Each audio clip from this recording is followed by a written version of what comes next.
بسم الله الرحمن الرحيم. السلام عليكم ورحمة الله وبركاته. كلنت فايلة فرصة على كذا وهذا برنامج كي تضبط KGS. برنامج كي تضبط KGS مبسين كوكوي هاي مجال هذا براوي عاصمة مامور كونفور قلبات.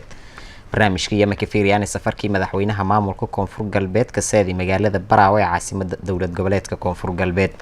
ujeedada safarka madaxweynaha ayaa haytay sidoo iskuulman la weeldada lahay odayaal dhaqanka haweenkii ururada bulshada qaybo jashal gadisan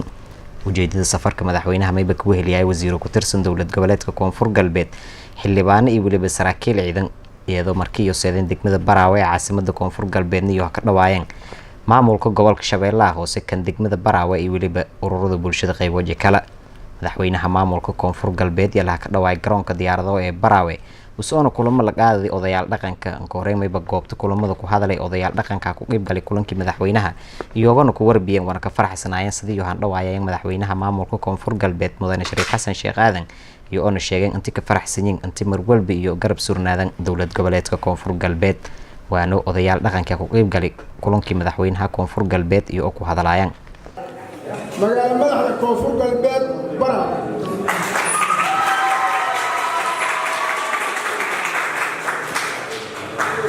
هذا كفدين ما ياريغا مدير مدحوينه جيل داري جيل قابن waxaan furnay reer Baraawe hadeenahay inaan midowno midna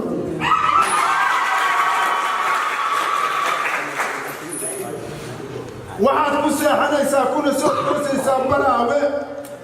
in ay nabadooda buuxido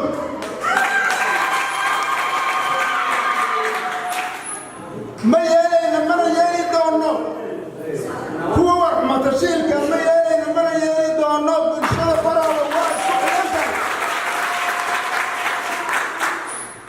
إن شاء الله مدن المدح وينه وسلامتي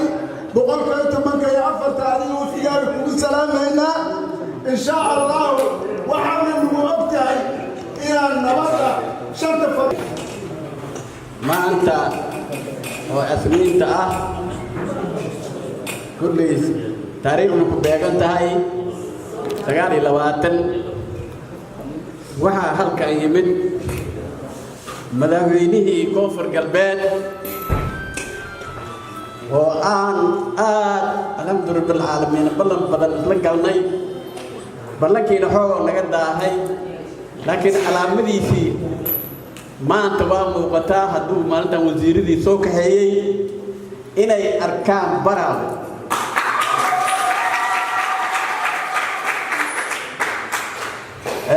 كل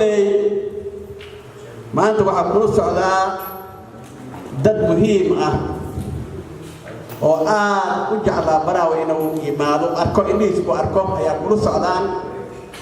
مدحويني ما ملكا دقمة براوي سيدات أوجد والله بكعليي والله بكعليي واجب كيس النواب قلتي وعاكو حاجة عيدك خرب كسيدة أيا كو حاجة كل يمشي بدياشنا كمان مرنا عيقنا كانت تور بشقاتي وحن ليه هاي أيانتا واحد نلي جوجي غوبرنتوري غوركا أيانتا أسرع نلي جوجي هرتيس نوفدي كلا باسود درتي أو كي يمدين بايدو لما وفدي كدنا أسرع نو يمد كل واحد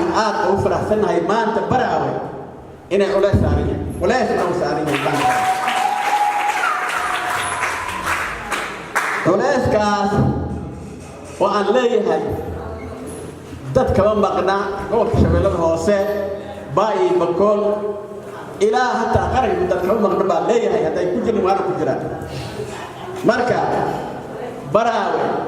nabadgelyadiisa boqolkiiba boqol waa fiican tahay waxaan kala ku leeyahay madaxweyne annaka hoogo فرجلين بعد نروح هاي هتيرون نروح فرجلين تاس أنا قال خير أنا قال خير قالوا يا مقالو جعل واي نبضة ومقالو جعل إنه وبانت استحقال كسوماليا لم يديو أو أن جعش هوا سوماليا لم يديو جعش marka kaligeeda ma dhihi karo gobolka shabeellada hoose dhihi karo gees ilaa gees Kismaayo ilaa Boosaaso in mid laga dhigo Soomaaliya aad u jeceshay Baraawe nabadoon ka naqan karto degmada Baraawe nabadoon ka naqan karto Soomaaliya oo dhan nabadoon ka naqan karto taas qaba aniga marka kulli aniga waxaan leeyahay farhadeena tii hore waa ka bilaabantahay madaxweyne wax badan aan hore maalintan oo soo u hadlaynin oo lahayn ninkan waa naga daahay ma imaanayo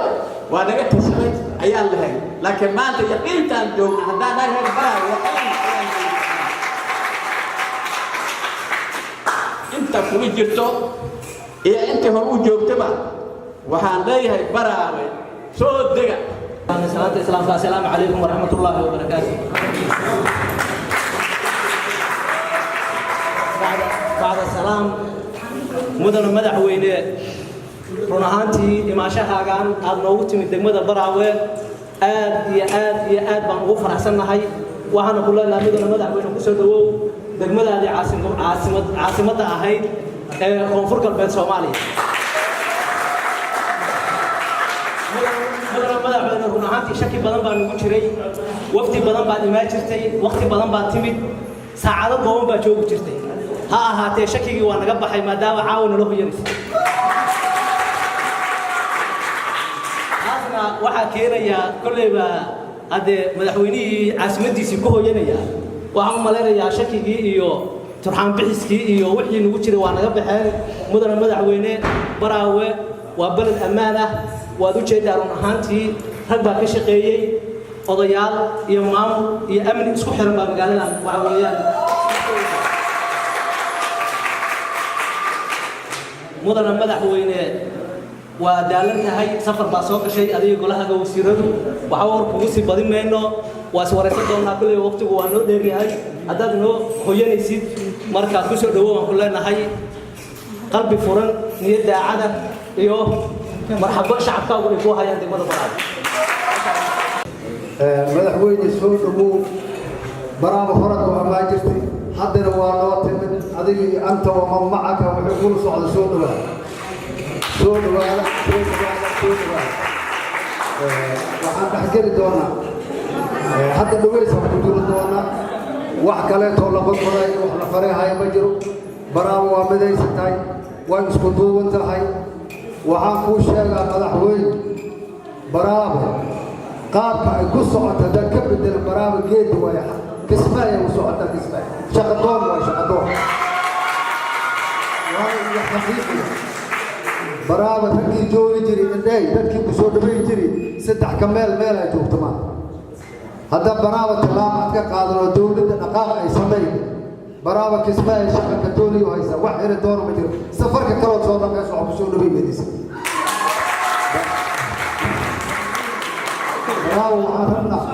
Baraawe waxaan rabnaa madaxweyne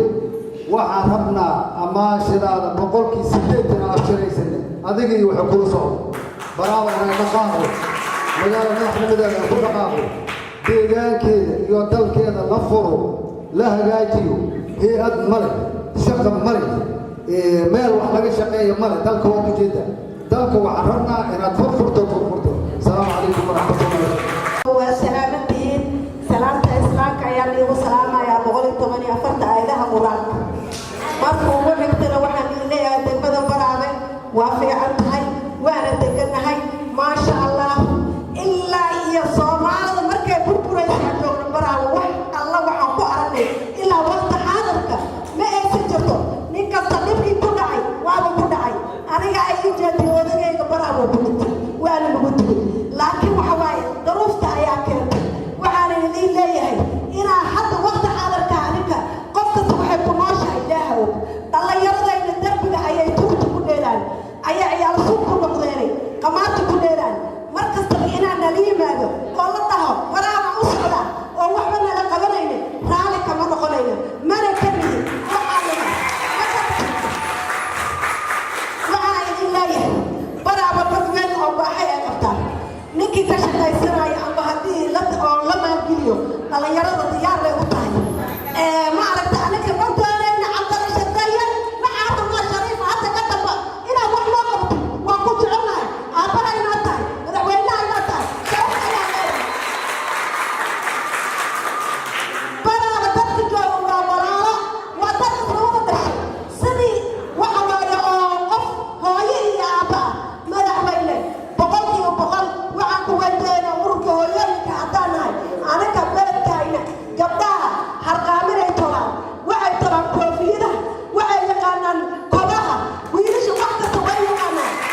jaale madaxweyne inaad jidka noo furtan salaam calaykum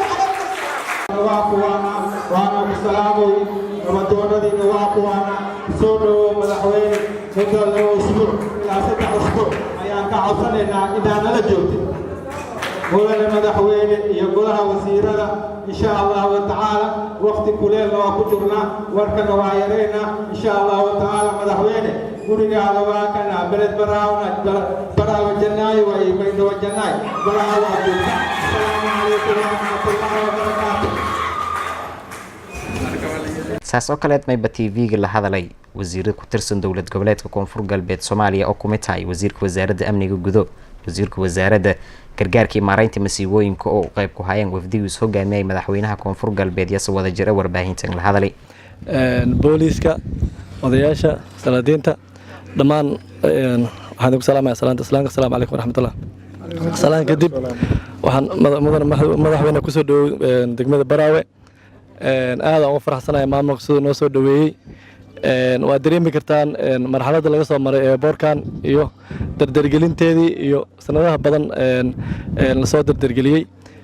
waxaan aad ugu mahadcelinayaa madaxweynaha koonfur galbeed mudane Shariif Xasan Sheekh Aadan oo in muddo ah ku qaatay in maanta ee boorkan meesha uu marayo uu soo gaarsiiyey waxaa kaloo aad ugu mahadcelinayaa maamulka degmada maamulka gobolka iyo ciidanka meesha jooga AMISOM iyo ciidanka Soomaaliyeed dhammaan lafdhabar u ah in ay ka qayb qaataan amniga deegaanka isla markaana ay hirgeliyeen in maanta dhismaha eeboorkan meeshan uu soo gaaro annaga waxaan naga go'an inaan aragno eeboorkan oo dhisan taasna waxaa lagu gaari karaa isku xirnaan degmo gobol ciidan ilaa iyo AMISOM inay isku xirnaadaan aan aragno in hawshan ay sida loogu talagalay u socoto waa dareemi karnaa culeysyada ka imaan karo sida gudoomiyaha uu sheegay laakiin wax kasta waxaa loogu gudbaa waxaa la fiiriyaa natiijada berito laga gaari doono intaa ka caddayseen dhibka loo soo maraayo cidda meeshaan usoo safrayso maamooyinka xanuunsan naagta uurka leh qofkii maanta xanuunsada dhibka loo maraayo in xamar la gaarsiiyo waa dareemi kartaan taas qofkii intuu u dhabar adeegay uu ka laxawsaday uu dardargeliyey in maanta eeboorkan la dhiso ilaahay abaalkaas iska leh laakiin waxaan aad u codsanayaa in bulshada reer Baraawe iyo maamulkeeda iyo ciidamadeeda isku xirnaadaan ayna tusaan riyadii dowladda koonfur galbeed ee idin hayso annagana markastana waxaan diyaar u nahay inaan dhinacina istaagnaano aan idin kabno waxaan aad idinka codsanaa maanta in arrintan maadaama horteena lagu caddeeyey in maalinta aan soo noqon doono madaxweynaha uu imaan doono ay noqonayso maalintii eeboorkan la furi lahaa taasaana wada sugaynaa insha allah asalaamu calaykum degmada Baraawe nagu soo dhaweeyay waa salaamantiin assalaamu calaykum waraxmatullaahi wabarakaatu meeshan hadal kuma harin waxay ahayd kaliya mas'uuliyiintii aan u nimid inay ku soo dhaweeyaan madaxweynaha laakiin wixii kalifay inaan mikrofoonka isku wareejino waa dareemi kartaa waxaan rabaa laba qodob oo kaliya inaan ka hadlo mudane madaxweyne aeroboorkan waa aeroboorkii saddexaad oo laba ka mid ah dhagax dhigtay kana aan wakiilkaaga ahayn gudoomiyaha baarlamaanka iyo wasiirka amniga oo ila socday oo halkan aan dhagax dhignay bishii November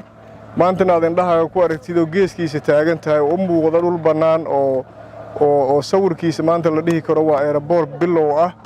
aadaan ugu faraxsannahay haddaan nahay wasaaradda gaadiidka runtii aniga safarkan wuxuu ii yahay safarkii 6aad ee aan Baraawe ku soo dego waxaan rabaa arrintaa inaan caddeeyo 6 jeer ee aan Baraawe imid ujeeddo kale uma socon Baraawe siday garoon u heshaabay ujeeddadu ahayd anigoo wakiilka ah madaxweynaha iyo dawladda ayaa safarkii 6aad maanta imid intaan imaanayeen dhammaan mas'uuliyiinta heer degmo iyo heer gobol waxay nagu soo dhaweynayeen gacmo furan iyo talooyinka ugu habboon iyo intee airport noqon kartaa runtii waxaan ka cudur daaranayaa in maalmihii dhawaa oo hadda labada safar u dhaxeeyay safarkii gudoomiyaha hogaaminayay iyo kan maanta madaxweynaha hogaaminayo hakadka galay airportka hawshiis inay socoto si kastaba ha ku timaado waxay ahayd arrin laga maarmi karay laakiin hadda maanta in laga gudbo bacdama garoonkii uu dhex taagan yahay madaxweynihii waa ku rajo weynahay in maanta kadib wax is-afgaramo ama wax ciddii doontaba ha ku shaqo lahaatay inaysan dhicin sida hadda madaxweynaha hortiisa aad ka wada ballanqaadeen dhammaan mas-uuliyiintiina heer gobol iyo heer degmo iyo ciidamada shaqadana sidaynu ku bilownay waa is-ogeyn haddii aan ka soo qaado madaxda degmada guddoomiyaha degmada iyo guddoomiye ku-xigeenka Bashiir iyo taliyaha ciidanka intaynu ka wada hadalnay arrinkan sidii loo bilaabi lahaa maanta makiinadaha ku jira laakiin waad ogtihiin inaan misaar ku bilownay markaan bilaabaynayna wada hadalkeeni iyo habkaynu u dejinay in meeshan garoon ay noqoto ballanteeni waa sideedii in meeshii laga laabaan idinka codsanayaa mudane madaxweyne aad bay farxad noogu tahay meeshii oo maanta shaqadii oo socota meeshii oo hore shaqo looga qabtay oo runtii u muuqata meel bilow garoon ah oo indhahaaga ku aragtid inaad maanta nagala soo qayb gashid sida mas-uuliyiintii iga horreysay ay ballanqaadeen dhinacoodana safarkaaga labaad inuu noqdo safar aad ku soo degtid garoonkan dhammaan qolooyinka ku shaqada leh hadday noqon lahay injineerada iyo hadday noqon lahay kontraktorka Nuur Cali Buubaal iyo tiimkiisa runtii si dhab aan u wada shaqaynaynay waana ku rajo weynahay sida hadda injineerku sheegayay inaysan meeynala gaarin March ama April bartamaheeda inaan soo dedejino wax kasta oo runtii tasiilaad ah loo baahan yahayna meelaha aan ka heli karno runtii sida waxaan rabaa inaan u mahadceliyo ciidamada AMISOM oo runtii si dhab ah uga qayb qaatay laga soo bilaabo taliyaha guud ee ciidamada AMISOM ee Soomaaliya General Subagle oo aan shirar badan la galnay generaalka xukuma qaybta koowaad ama sector 1 General Paul iyo Colonel Ogolingo oo hadda runtii taliyaha halkaan ah madaxweyne waxay noola shaqeeyeen si dhab ah oo indhaha ku arki kartid xitaa qalabkoodii in hadda airport ku dhex taagan yahay ay ka shaqeynayaan kuwaana waxaan rabaa anigoo ku hadlaya magacaaga iyo magaca dawladda inaan u mahadceliyo halkan hadal kale kuma harin waxaan leenahay maalin waxa nagu soo socota oo ah airportkii Baraawe ee caasimadii Soomaaliya Koonfur Galbeed oo ay ku soo degaan sida hadda qorshaha uu yahay diyaaradda ugu weyn loogu talagalay waa diyaaradda la yiraahdo Fokker 50 ee kontonqaadka ah ee hadda ka shaqeysa airportada ama airstrip-yada ugu badan ee Soomaaliya kuwa ka shaqeeya kontonqaadka ayaa awood ugu weyn hadda loogu talagalay 2 kiiloomitir ah waana ku rajo weynahay mustaqbalka dhow inaan hooyo uur leh iyo qof waayelo xanuunsanaya transportation la'aan inaan ugu dhiman Baraawe mudane madaxweyne aad u mahadsan tahay nagala soo qaybgalkaaga maanta inaan nala taagnaatina sharaf gaar ay noo tahay waxaan rabaa inaan kugu soo dhaweeyo mikrofoonka si aad dardaarankaga u tirahay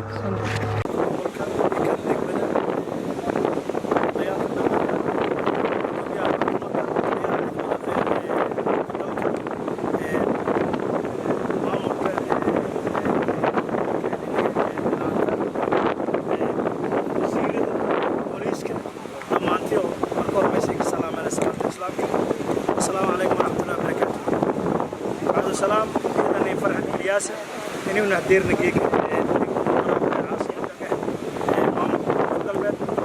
wali fadayna naga dhamaan dadkii ku shaqeeyay wanaagii horumarku oo aan ka horreeyay nabadda kanaalada oo tala fadhiyay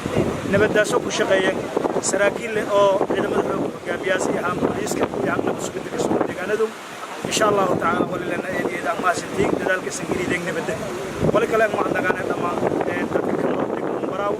oo iyo gaanya soo saday ku shaqeeyay si wada jira horumarkii wanaag ku shaqeeyo ma nagaan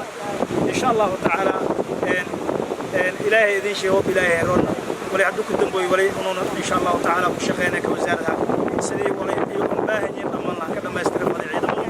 ciidamada kale booliis oo degmada kana insha Allah ta'ala tababarka wali fadhi eedeeda ma sintiin wali lana dhamaan dadka ku shaqeeyay eedeeda ma nagaan hadan wali ka waayay mikrofoonka مدير مدحوينه ان شاء الله مدحوينيتو تشكوتيتو شريف حسن شيخ آدم وزيري وكونفر قبليتو بابا ما كنتو مكان دوبيا تكو عقو شكرا مدحوينه وعين حقا يمينيو يعني ليلو نيلو كنتو يسسونا بطرف يحيرقون يمينو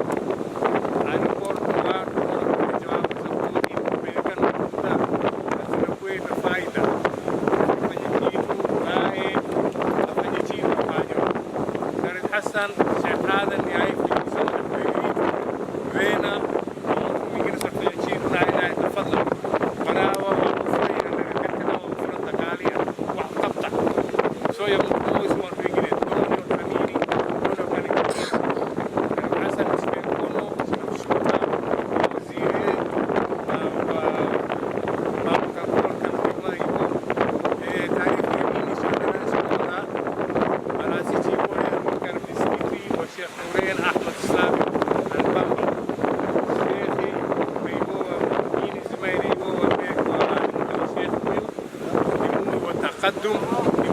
وحضارة إموي وأماني وإساوي وأماني هم بيتسني أماني بوياهي كما شيخ ومين ساني هو شفعات البنات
oo dhib badan ku maray oo baraaw sida ahayd la ogyahay markay shabaab ka xoreeyeen ilaa maanta intaas ku dhimatay inta ku dhimateen Allah u naxariiso inta ku dhaawaanteen Allah caafiyo inta joogtana waxaan u rajaynaynaa inay wadankan sharaf gaarsiiyaan walaalaheen AMISOM oo dadaal badan galiyay gaar ahaan dawladda Uganda ciidankeeda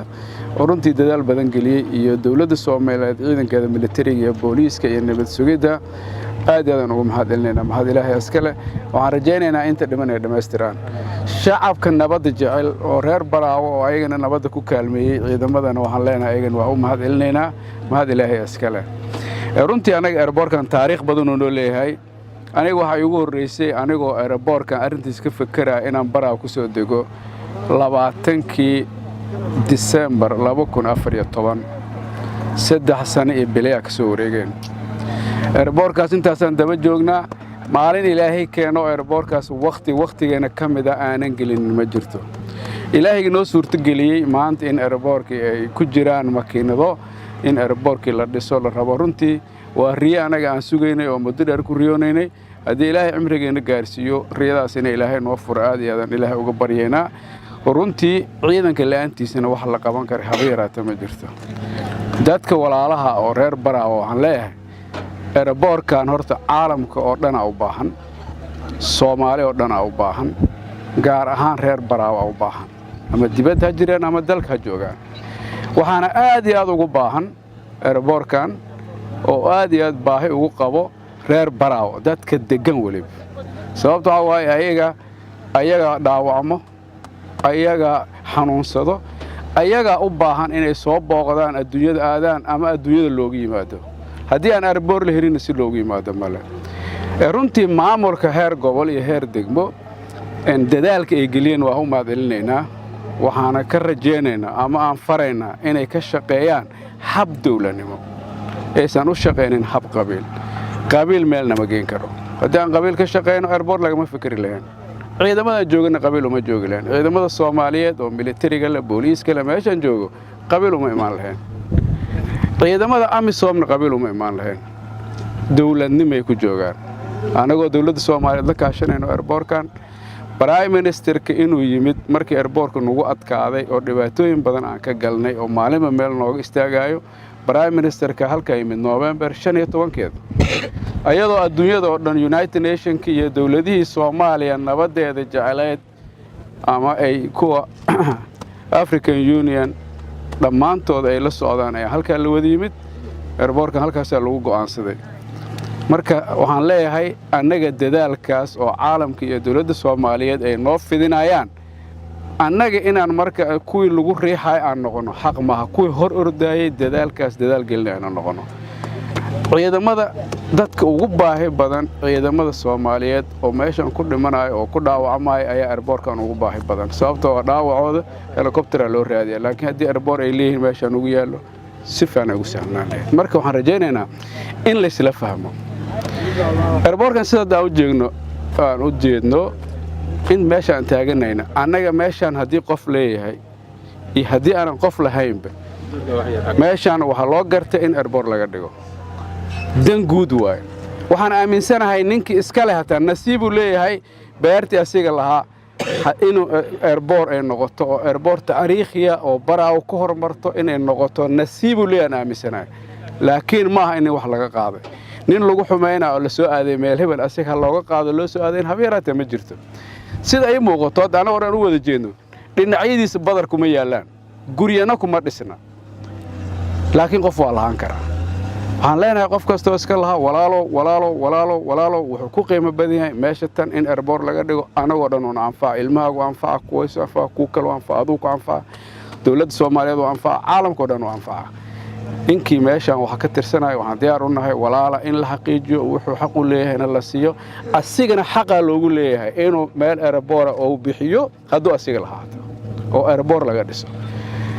sababtoo ah meeshan airport la'aan dhibaatada loo joogo maalin walba helicopter la bariyaa sida gudoomiyaha uu sheegay dadka madaxda si u baxaan ay yimaadaan way haystaan laakiin shacab weynaha soo ku baxa soo ku yimaada reer Baraawo adduunka afartiis koon ay degan yihiin oo aaminsan inay jecel yihiin inay Baraawo yimaadaan maxay la imaan laayeen walaalahood maxay soo booqan laayeen waxay la imaan laayeen si ay u yimaadaan ay garan laayeen sababtoo jid ay maraan mar airport ay ka degaan male haddii aan awood jid aan ugu furno aan weynay inaan airport adduunyada ay noo ogolaatay dhaqaalaha United Nationska iyo caalamka European Unionka inay maalgeliyaan airportka ay ogolaadeen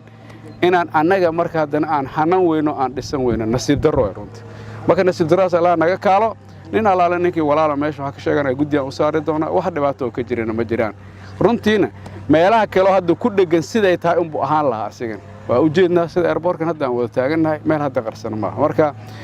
nin kasto walaalo wax ka tirsanayo waxaan leenahay walaalo inaan kala wada hadalno waxa la leeyahay meeshaas jirin laga hadlaan diyaar u nahay dan guud waaye haday guri ku dhisay waa la dumin lahaa runtii hadduu guri ku dhisay waa la dumin lahaa dan guud waaye airport in laga sameeyo xaq waaye adigna airportku kugu anfaa dhulka qiimihiisa markuu airport laga dhigo iyo markii meel banaan iska ahaato markii airport laga dhigo ku qiimo badan marka dhulkana sidii u qiimo badan in loogu dhaqmo marka ciidamada walaalaheena oo nala shaqeynaayo oo nala ordaayo oo qalabkoodana siiyay injiiradana siina oo wax nala qabana iyo caalamka dhaqaalaha siiyay hay'adaha kulli oo la airport sameeysta inaan anaga aan hortooda ka qaadi weyno nasiib dareen ugu noqonaysa marka waxaan leeyahay dadka walaalka ah inaan si walaalnimo ugu wada hadalna rabnaa airportkan waxaan codsanaa maanta laga bilaabo inuusan hakad kala gelin taliyaha Soomaaliyeed oo ciidanka Soomaaliyeed tiriis way hortaagan yahay ciidan inuusan airportkan waxa ka dambeeyaan gelin airportkan la dedejiyo in ciidamadu sharaf ay u tahay annagana sharaf ay noo tahay marka insha Allah taliye waxaan ka codsanaa inaan meesha tan mar dambe aan wax kala ka imaan nin walaalo lagu xumaynayo ma jiro ninkii waxa ka qabo anaga diyaar la oo meesha la taagan in arinteeda kala halno haduu dhul madeeyo dhul siino wax kasta wuxuu mudeeyo wax siino hadii waa mahadsantahay mudeeyo waa mahadsantahay aan dhahno intuu mudeeyo anaga ula diyaarsan marka airportkan yeenan mar dambe hakad naga gelin anagana karaama beel ay noqonaysaa dadkii walaalaha ahaa oo reer Baraawo waxay ku noqonaysaa dadka reer Baraawo dhan wada leh qabiil le male shakhsi goonu le male airportkan reer Baraawo iskale Soomaaliya le caalamka le gaar ahaan reer Baraawo iskale meesha ay ku degi lahaayeen ku nasan lahaayeen dhaawacooda ku qaadan lahaayeen daawada loogu keeni lahaa haday dhibaato jirto loogu soo gurman lahaa wax walba ay gumaan lahaayeen ganacsi ka sameeysan lahaayeen wax walba ay ku heli lahaayeen waxaan rajaynaynaa anaga Baraawo maalmaha kamid ah in airport yeelato dekadna yeelato biidin la helkariyo waxaan ku riyoonayno oo aan u taaganahay habeen maalin oo aan u ordoohayno marka hadana dekadina hadina dhihino meesha dekad ku aado meel banaanka horteeda ana iska lahaa dekad looma rabo hadina dhihi doono ilma adeerar arinteeda runtii dhibaato weyn oo karaamo darro nagu ah marka airport iyo dekad ninkii waliba nasiib la wallahi saasan ka aaminsanahay nin nasiib la meel asiga leeyahay airportna loo soo hungurin karaa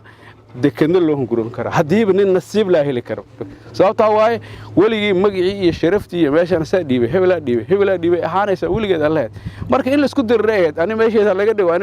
dhigo laakiin meesheedii airport laga dhigin runtii anay lama toosneen marka aad iyo aad u mahadsantihiin runtii heer gobol iyo heer degmo iyo ciidanka Soomaaliyeed iyo walaalaheen AMISOM iyo shacweynaha qaybihiisa kala duwan oo reer Baraawo waxaan leenahay mahadsantihiin airportkan idinka u aay doono ciidankana dadku horeeyo ay doono waa hadii maanta ilaahay wax nama tuso ayagoo maalin habeen iyo maalin u dhimanayo u dhaawacmayo oo u rafaadayo inay walaalahoodii iyo dawladda Soomaaliyeed calankeeda ay badbaadiyaan haday dhawaato timaado dhaawacooda si loo qaado ama ay u gurmadaan xaasaskooda ilmahooda si ay ugu yimaadaan dhibaato ay u qabaan marka airportkan aan ka wada shaqeyno anagoo dhan qof le ma leh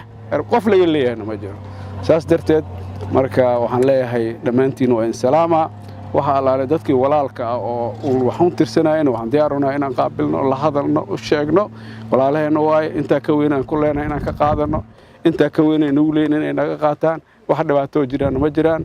dhulaa la siin karaa waa laga wada hadli karaa wax dhibaato jirta ma jiraan marka waxaan rabnaa waxaan u jeedaa qof airportkan diidan oo maanta Soomaaliya inuu jiro ma aaminsanaanay laakiin in hadal la isku xumeeyo Soomaaliya siyaalo hadal loo jiijido hadal dhinacii loo jiido waa u jiidma marka hadalada la isu jiijido siyaalaha kale loo fikir inta iska dhaafno airportkan aan ka wada shaqeyno tali adigana aad u mahadsan tahay airportkan adaan ku daba taagan anaga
Kasoba soy biroiso kabahi bela Asimadi kofur galbeed baladana barawa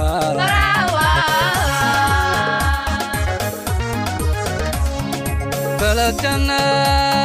barawa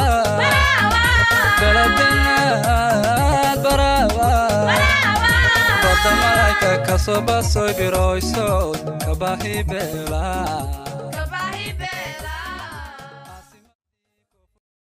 fiirsadayaal guud saameynta ka gabagabeeyay barnaamijkii toddobaadka KGS oo toddobaadkan siin ku kooyay magaalada Baraawe ee caasimada dowlad goboleedka Koonfur Galbeed barnaamijka maysin la socodsiiyay anoo Faysal Maxamed Isaaqi kama hasantiin fiirsadowka barnaamijyada ku bahayaan TV-ga Koonfur Galbeed